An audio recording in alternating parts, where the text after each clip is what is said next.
하나님 말씀 신약성경 갈라디아서 1장 1절에서 10절까지 말씀 보십니다.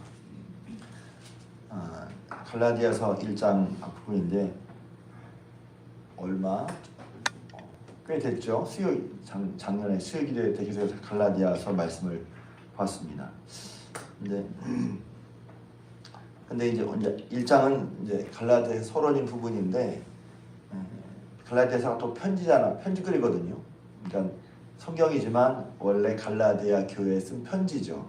그래서 이제 앞에 1장 앞부분은 이제 편지 형식을 빌려서 쓴 사람이 누군지, 받는 사람이 누군지, 또 인사말 이런 것들이 나와 있습니다.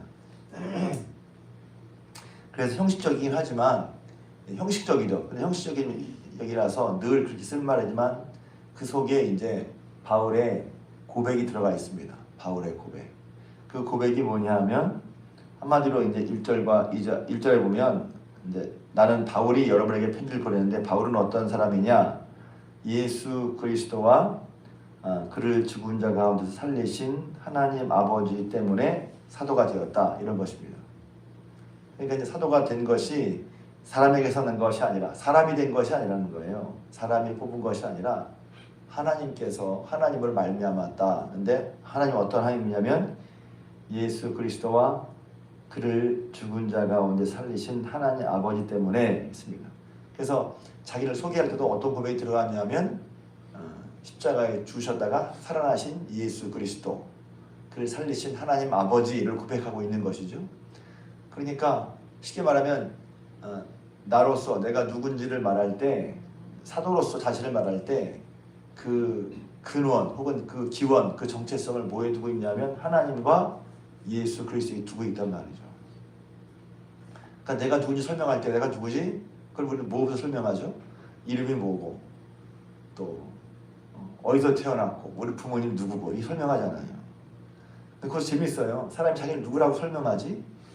우리는 이제 어디가 자기소개를 할 때 이름부터 한다든지, 혹은 뭘 하면 산다든지, 직업이 뭐라든지, 어떻게 자라왔다든지 이런 얘기를 하잖아요. 근데 바울에게 자기소개를 할 때 하는 건 딱 두 가지였어요. 내가 사도인데 이것은 하나님으로 말미암아 예수 십자가에 죽으셨다가 다시 살아나신 예수님 때문에 됐다. 이런 얘기를 하고 있는 것입니다. 그러니까 자기의 근거, 자기의 근원을 바울은 자기소개할 때도 다른 여러 가지가 있지 않겠어요? 자랑하고 싶은 거, 사장이다, 학교를 어디 나왔다, 또 어떠한 경력이 있다 이렇게 소개할 텐데 바울의 소개는 하나님으로부터 말미암았다. 그리고 예수 십자가에 죽으시고 다시 살아나신 예수 그리스도로 말미암았다. 이렇게 고백하고 있는 것입니다. 지금 우리 교회 표어가 다시 새롭게인데 다시 새롭게 되는 건 무엇입니까? 우리의 근원 혹은 우리를 있게 한 하나님 아버지와 예수 그리스도를 원래 본래대로 다시 믿는 걸 말하는 거예요. 바울이 여기서 말하는 바는 그 뒤에 6절에 보면 하나님이 이렇게 큰 은혜를 주셨는데 그 복음을 어떤 사람은 변하게 하는 사람이 있고 다르게 하는 사람이 있고 어떤 사람들은 그 복음을 떠나더란 말입니다. 그래서 다르게 했던 복음을 내가 다르게 느끼고 생각했던 복음이라면 바로 다른 것이 아니라 원래 복음. 그래서 그 뒤에 보면 바울은 단호하잖아요.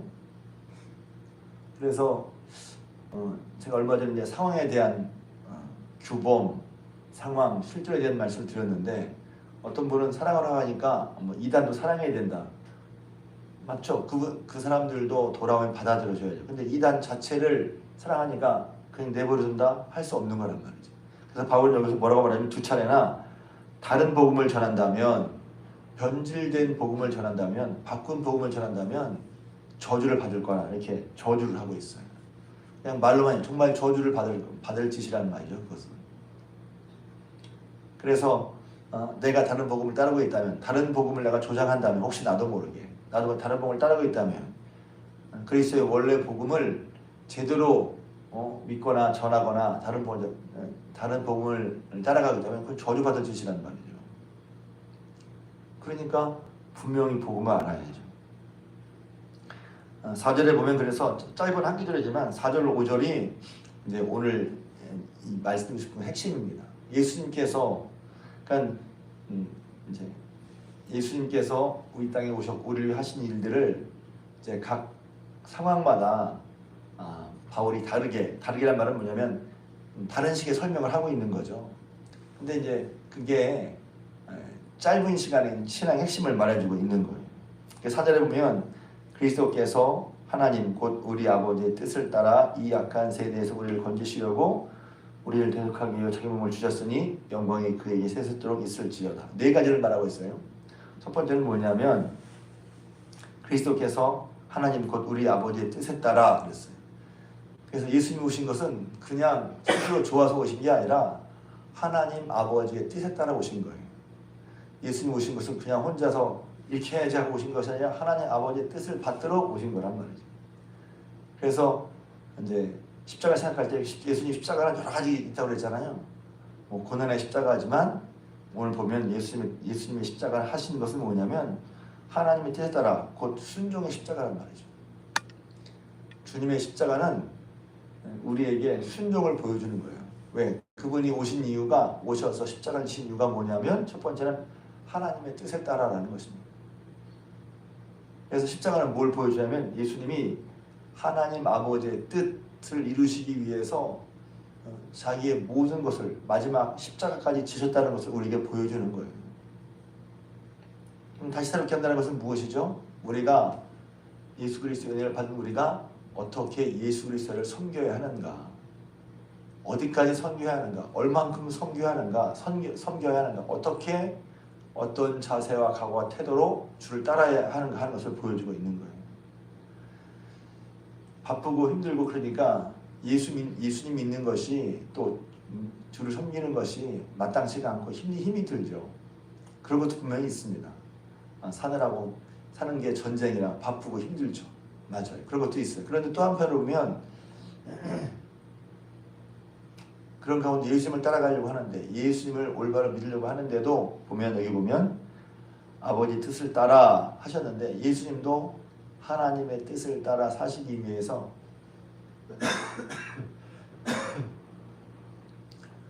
결국은 어떻게 여러 가지가 다 있지만 십자가를 지셨다는 것입니다. 그래서 제가 이런 말을 하면 좀 부담스럽지만 때로는 우리는 주님을 따르기 위해 다 걸 필요가 있단 말이에요.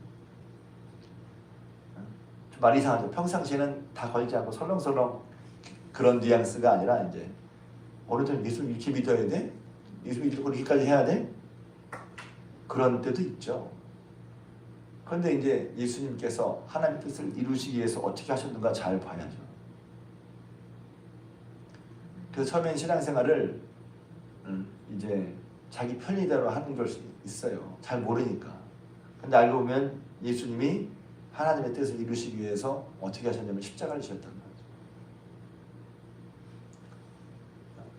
그러니까 예수의 보여주신 본, 우리가 이제 그렇게 어떻게 주님을 보면서 어떻게 하나님을 섬겨야지 하는 것을 보고 배우는 것이죠.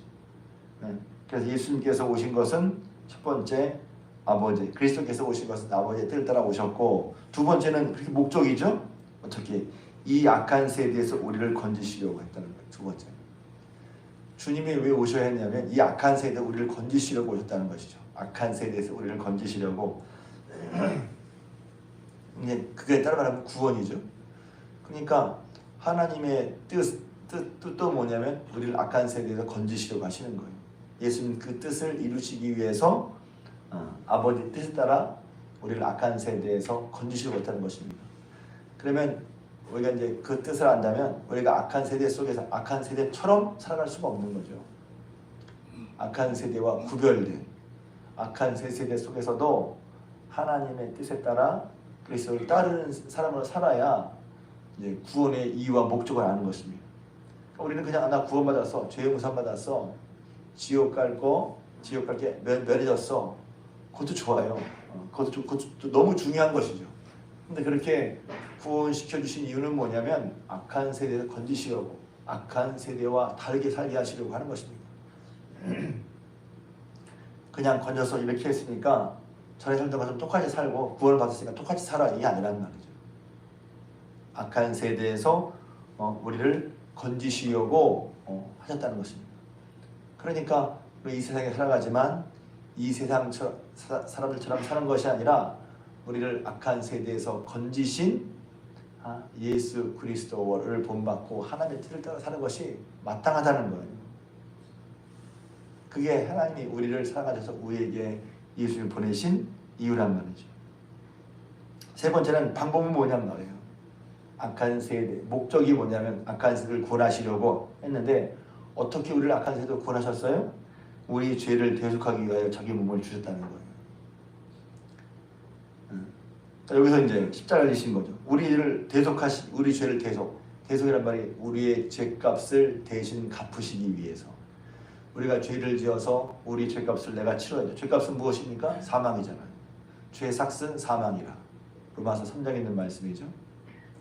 우리 주 예수 그리스도 안에 있는 은혜는 구원인데, 용서함인데 죄의 삭은 사망이란 말이에요. 근데 그것을 누가 갚겠어요? 그러니까 그 뒤에 보면 다른 복음 얘기를 하는데, 다른 복음은 뭡니까? 예수를 믿어, 크게 보면 두 가지예요. 다른 복음을 가는 건 뭐냐면, 꼭 예수를 믿어야만 돼? 내가 잘 살면 되지? 내가 착하게 살면 되지? 라는 것과 또 하나는 예수를 믿어서는 안 돼. 우리가 또 착하게 살아야 돼. 이게 다른 복음이란 말입니다. 그 다른 복음이 우리 생각에 설렁설렁 들어와서 그러니까 결국은 나 다른 복음 안 믿는 것 같은데 이거예요. 예수님을 붙잡지 않게 하는 거란 말이에요.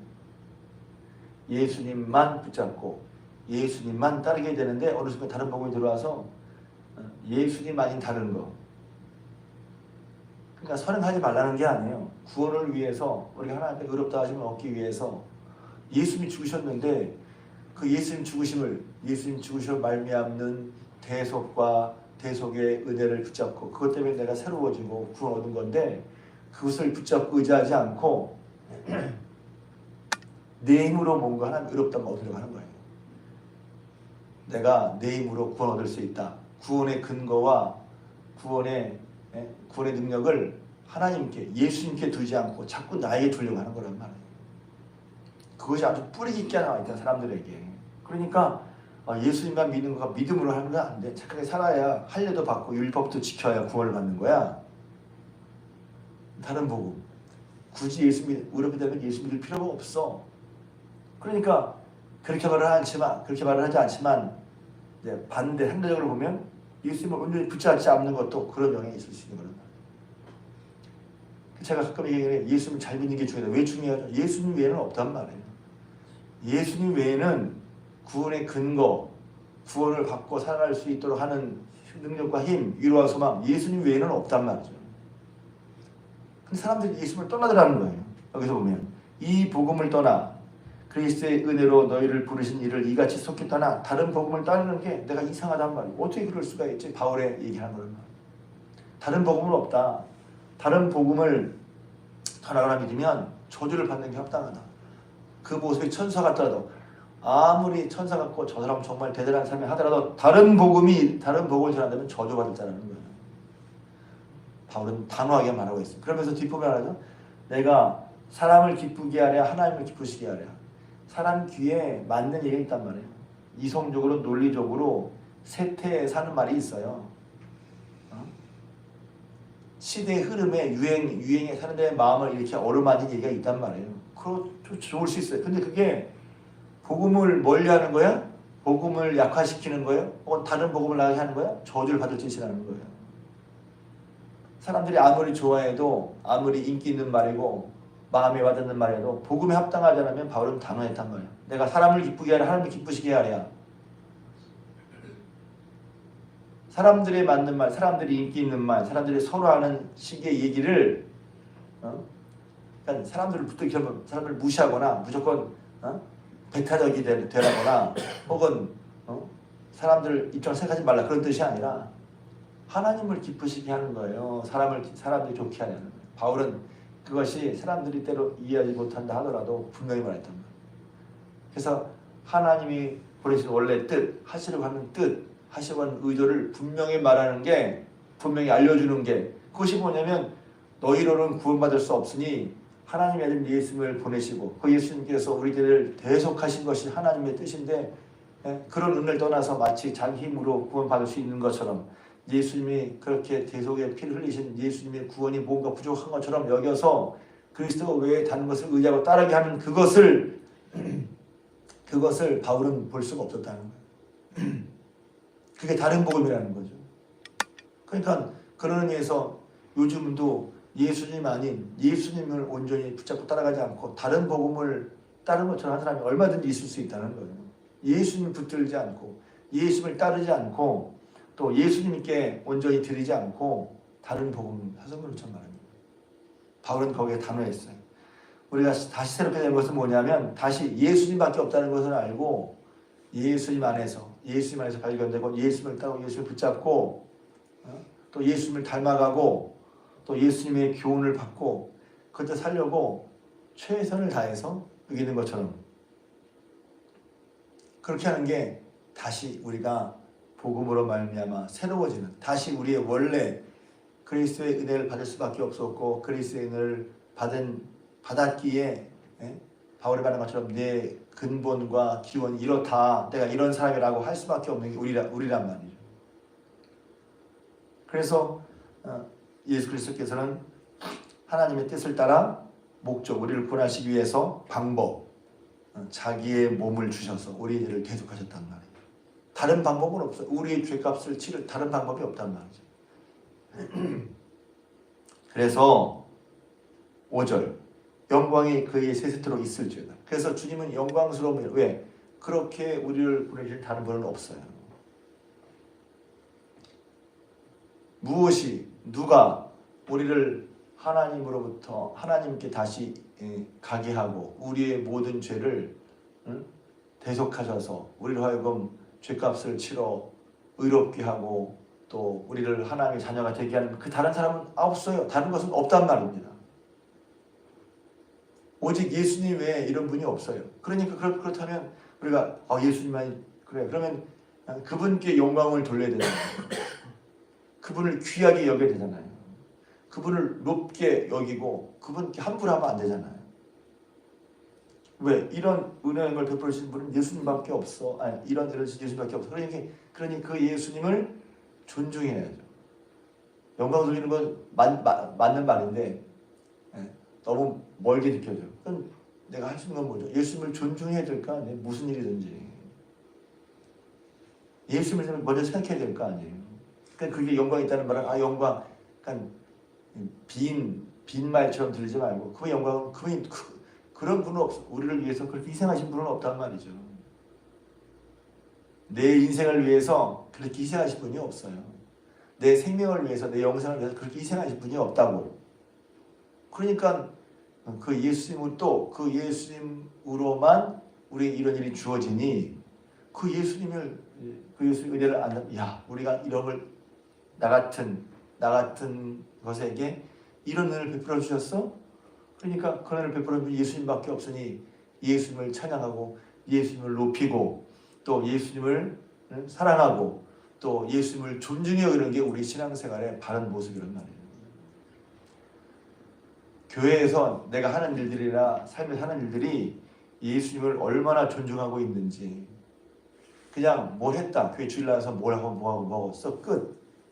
그 안에는, 그렇게 사는 그 안에는 예수님에 대한 존중과 영광이 있는 거란 말이에요. 어떻게 예수님이 늘 하는데 예수님이 함부로 할 수가 있는 말이죠. 뒤쳐가는 저도 내가 다 잘한다 이런 말이 아닙니다. 그러니 뭘 할 때 예수님을 존중해 이런 마음으로, 주님이 기뻐하실까? 혹은 주님이 이런 걸 베풀어 줬으니 그 은혜에 너무 감사하고 감격하죠. 그래서 눈 울어도 눈물로 갚을 수 없고, 그래서 눈물만 흘린다. 그 크신 은혜와 잘 알았으니, 그래서 사랑의 빚을 진 거랑 마찬가지, 주님 앞에. 그러니까 그 은혜를 갚고 할 수 있는 그 사랑의 은혜에 빚을 진 우리가 어떻게 살아요? 주님의 사랑 때문에, 주님의 사랑을 인하여서 어떻게든 주님을 기쁘시게 할까? 그렇게 되는 거라면 그 사랑을 받고 안 사람들은 말입니다. 영광이 그에게 세토록 있을지어다. 그러니까 바울이 그런 은혜를 받은 바울이니까 이 복음을 다른 복음으로 변하게 하는 것을 바울은 용납할 수가 없었던 거죠. 그리고 그렇게 이제 다른 복음으로 빠진 사람들에게 알려주는 복음의 바른 진리, 복음의 진술을. 만약에 의롭게 되는 것이 사람으로 말미암은 것이라면 그리스도께서 헛되이 죽으심이랑 마찬가지예요. 어떻게 그렇게 읽을 수가 있냔 말이에요. 제가 이제 갈라디아서 읽다가 제일 많이 받은 말씀이 2장 마지막 절입니다. 내가 하나님의 은혜를 패하지 아니하노니 만일 이렇게 되는 것이 율법으로 말미암으면 그리스도께서 헛되이 죽은 거란 말이죠. 그러니까 하나님의 뜻에 따라 우리를 구원하시기 위해서 자기 몸을 들이셨는데 죽으셨는데 그걸로 다 안 된다는 거야. 그런 것처럼 예수님을 의지하지 않고 다른 걸 의지하고 있으니 바울이 너무 가슴 아픈 거죠. 가슴을 치고 통탄을 일어난 말이에요. 그러니까 단호하게 말을 하고 있어요. 저 여러분들이 다시 한번 사순절 기간 동안에 그리스도께서 바울은 자기를 고백할 때 그리스도로부터 시작했어요. 내가 그리 십자가에 죽으신 다시 사신 그리스도로 말미암아 사도가 됐다. 하나님이 됐다. 그리스도 뭘 하셨지? 하나님의 뜻을 따라 사신 분이고 뭘 하셨지? 우리를 구원하시기 약한 세대를 구원하시려고 하셨고 세 번째 목적 방법 십자가에 자기 자신을 내어주심으로 대속하심으로 하셨고 그래서 그렇게 하신 것이 그분밖에 없기 때문에 그분과 같은 분은 없어. 영광과 찬양과 존귀를 받으시 합당하신 예수님이 아니라 그 예수를 보내신 하나님께도 영광을 주는 거죠. 그러니까 그리스도를 은혜를 받은 사람은 그리스도를 따라 그리스도를 존중하고 영광을 돌리고 그리스도의 사랑에 구원받아 합당한 삶을 사는 것이 합당하다는 말이 그게 너무 자연스러운 거예요. 다시 한번 저희 여러분들이 우리를 위해 십자가에 다시 살아나신 예수 그리스도 앞에서 다시 새롭게 복음으로 복음을 알고 받고 복음 속에서 그리스도를 섬기며 살아가는 저희 여러분들 우리 주원교 성도님 되시기를 주님의 이름으로 부탁을 드립니다.